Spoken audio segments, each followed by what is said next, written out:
Hi, this is Brett Ingram, award-winning entrepreneur, and today I want to share with you 10 ways to convert more website visitors into leads and buyers.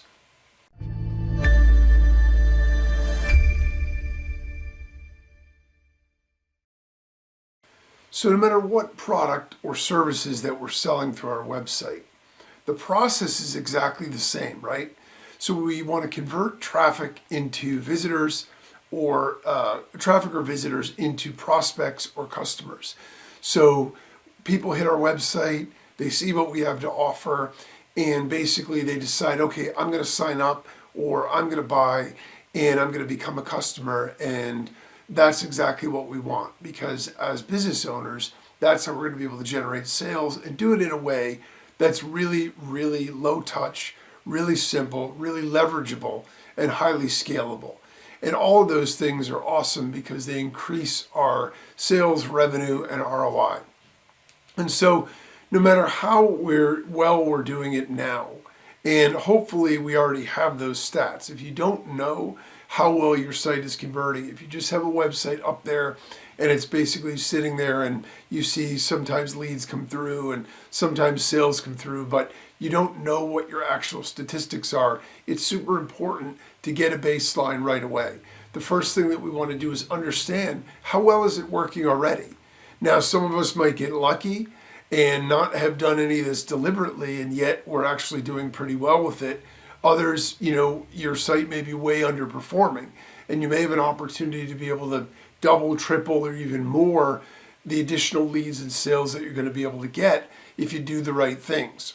And so, regardless though of where we currently are, regardless of how well our site is currently working, it's always smart to improve it, right? I mean, if you think about this for a minute, let's just say for round numbers sake, we had 100 visitors to our website. And let's say out of those 100 visitors, 3 of them sign up on a form to become a lead and 1 of them buys. So we basically have a 3% opt-in or lead generation rate, and we have a 1% sales or conversion rate for sales. And so, we might think based on whatever we're selling, whatever we're doing, hey, that's not bad. But let's think for a second if we were just to double that. If for every 100 visitors now we were able to get 6 leads and we were able to get 2 sales, we've just doubled everything. So for 100 visitors, maybe it's not that big of a deal, right? If you're, depending on what you're selling, 1 extra sale might not make that big of a difference. But when you have 100 visitors and you turn that into 1,000 visitors and then 10,000 and 100,000, you can see how the numbers would stack up really, really quickly. And what makes it more important and valuable is that if we can get what our conversion rates are high enough, we can actually afford to spend money to generate more traffic for our site. So the other side of this is, if we have a passive website that's sort of just sitting there and we're hoping that traffic comes in, or maybe we've done a little bit of SEO or content marketing or a little bit of social media marketing, so we have some stuff coming in. The reality of it is we can be proactive with it, and we can use our website as a major source of leads and sales if we do it the right way. And so it's important to optimize all of those things so we have those options available to us where we can proactively spend money to drive traffic and know that we're not only going to make our money back, but we're going to be able to make a profit. Isn't that an awesome place to be able to be? If we can get to that point, then we've really hit something where we can scale quickly.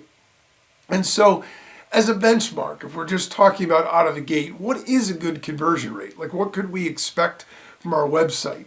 Well, obviously the answer in large part is going to be it depends, because it depends on what we're selling.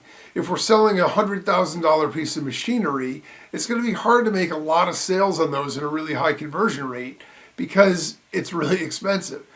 If we're selling a $17 widget, it's going to be a lot easier because it's a much lower impact sale. But regardless, if we just want to take some general numbers and throw them out there so we have something to go on, in general for websites, 3% is considered a really good conversion rate. So if you're seeing ads that are run for websites, whether they're Google ads or Facebook ads or whatever, you can bet that all of those sites are converting at 3% or better, or they would probably have a hard time turning a profit. Now, how high can it go? Well, the gold standard, the best sites out there, the highest converting sites, generate about a 10% conversion rate. That's considered a gold standard.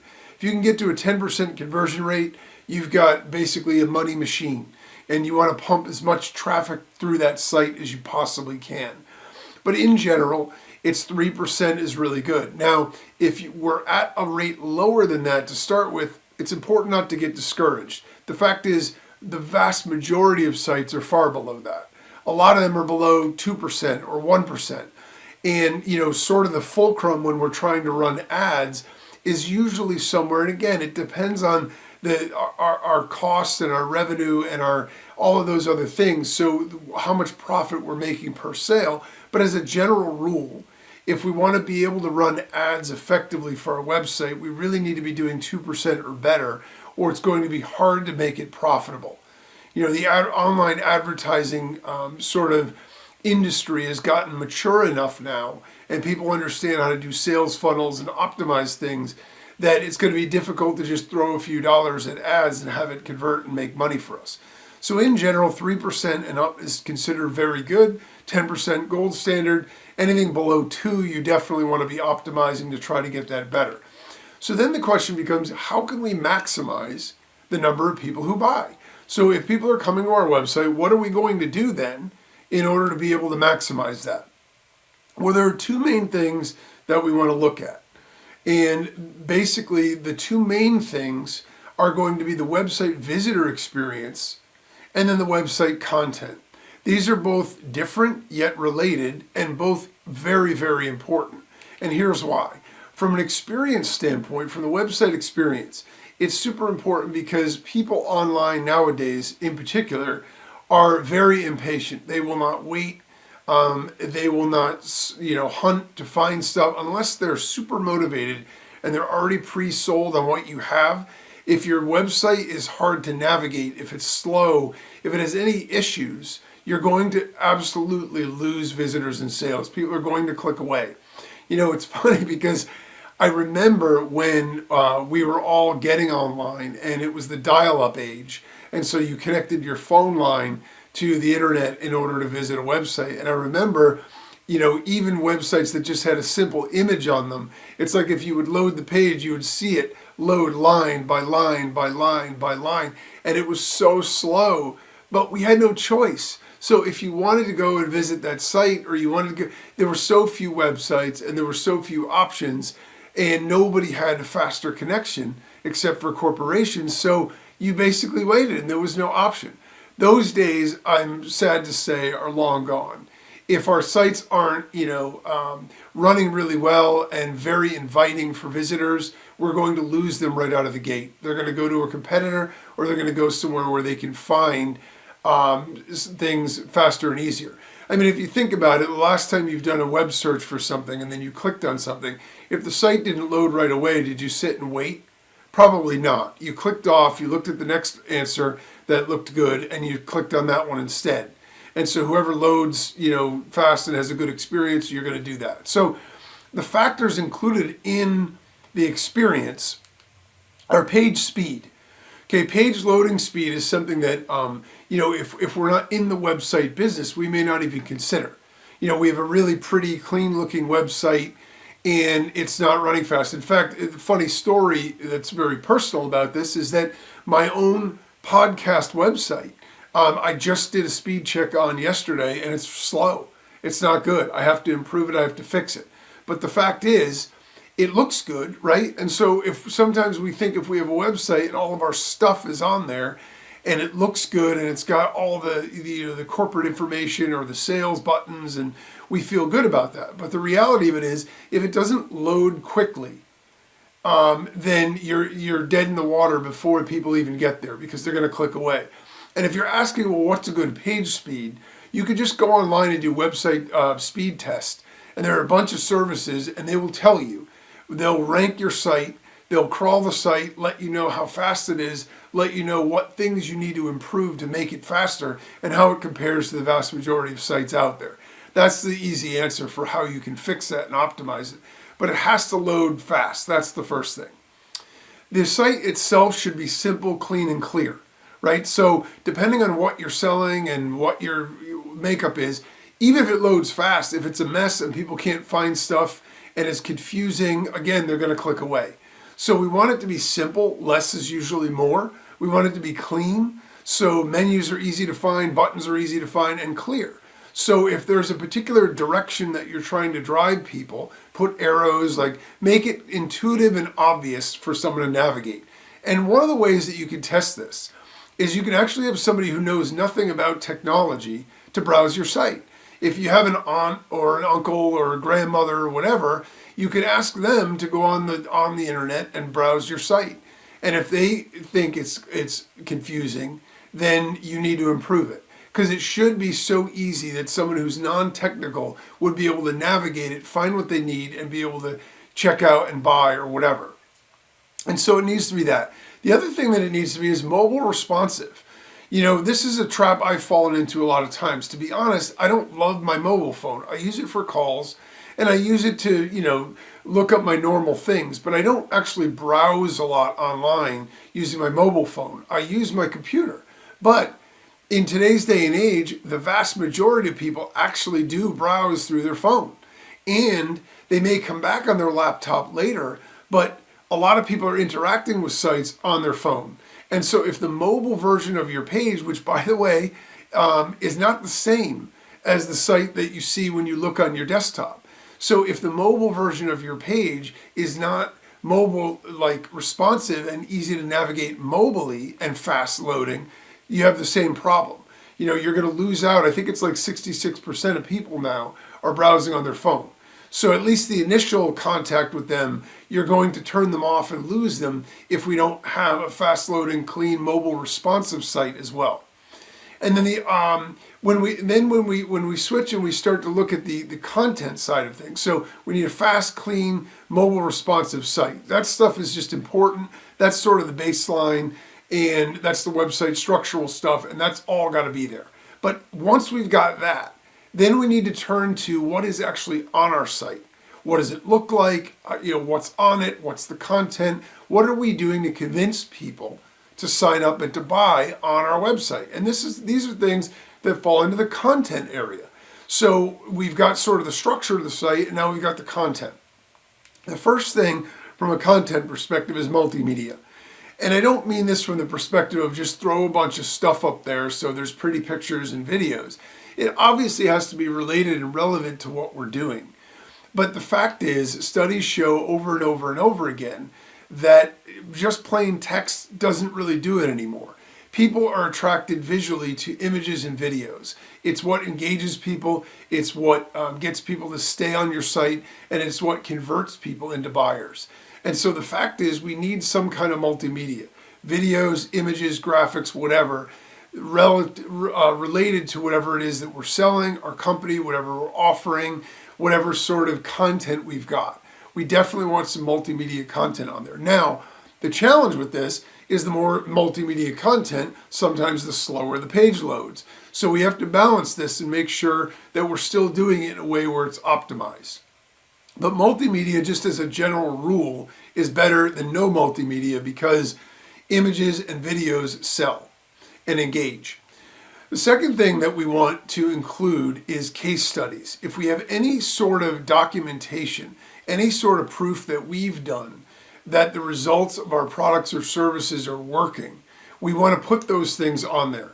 And the value of case studies is that they're different than testimonials. We'll get to that in a minute. But a case study actually has more detail.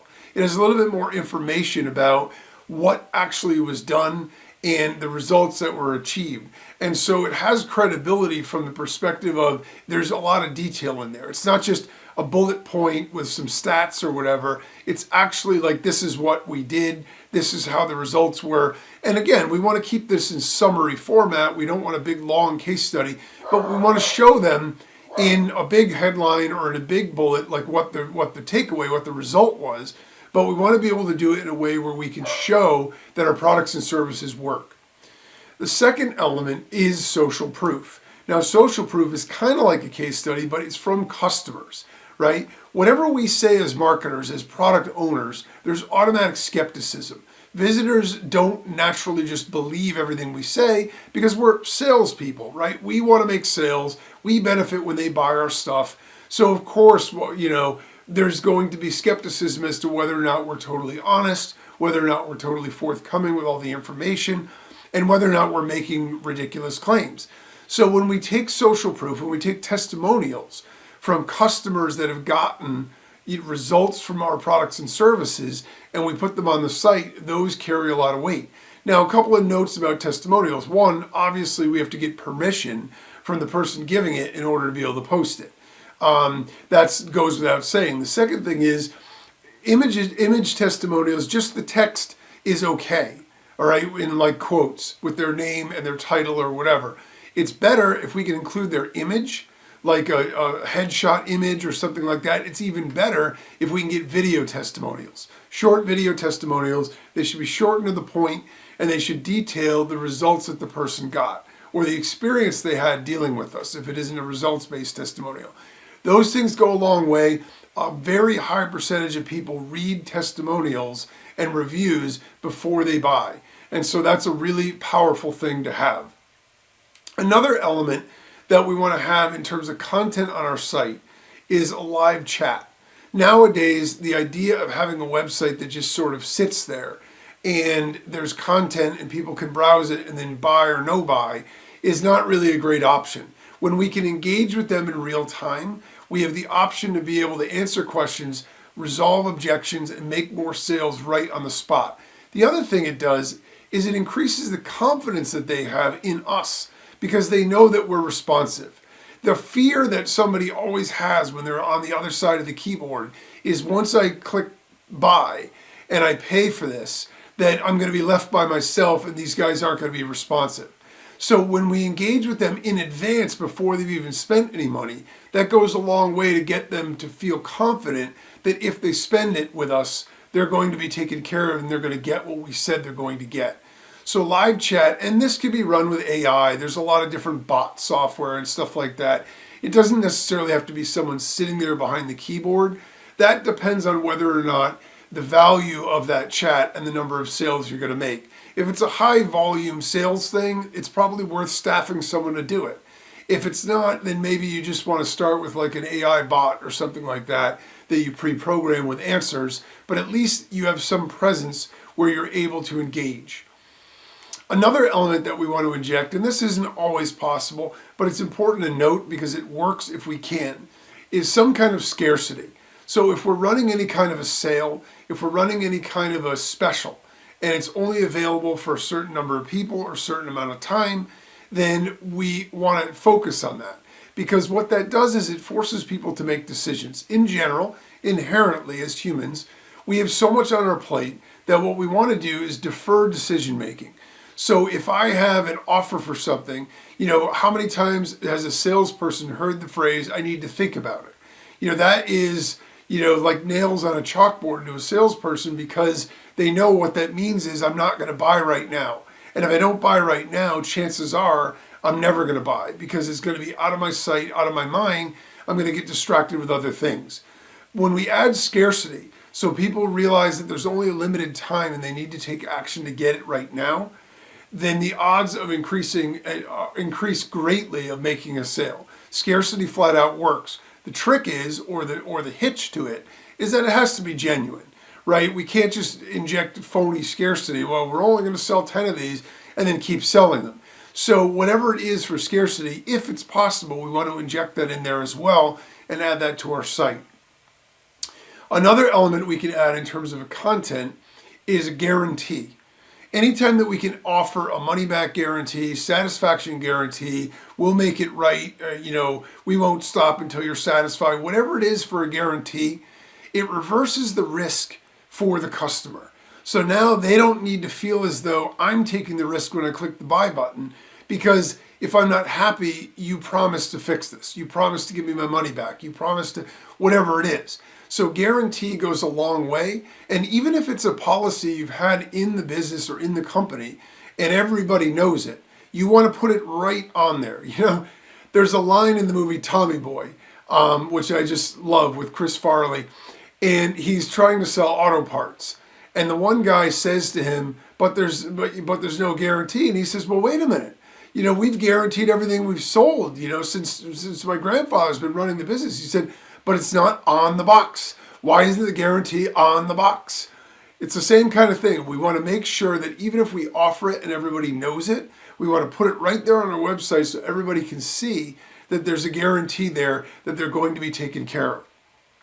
Another element that we want, and this one seems very obvious, but surprisingly, a lot of times this gets overlooked, is a clear and obvious and big call to action.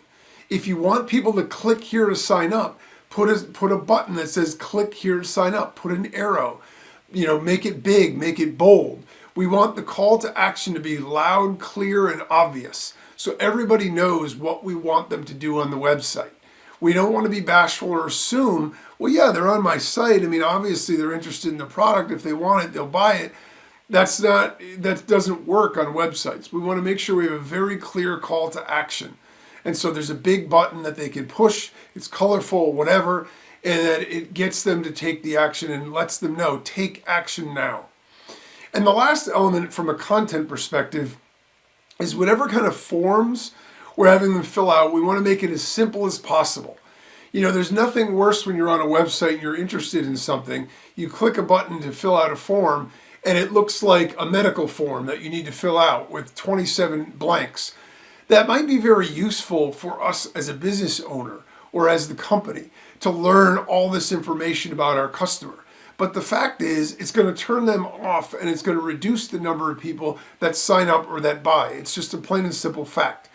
There is a minimum amount of information, obviously, we have to collect, but the best way or the best strategy for this, if we need a lot more information, is to do it in steps. Have them input their name and email first, and then have it go to a step 2 of the form where they check out, and then maybe step 3, when they sign up in the members area, that's when they get hit with the rest of the form with all the rest of the information.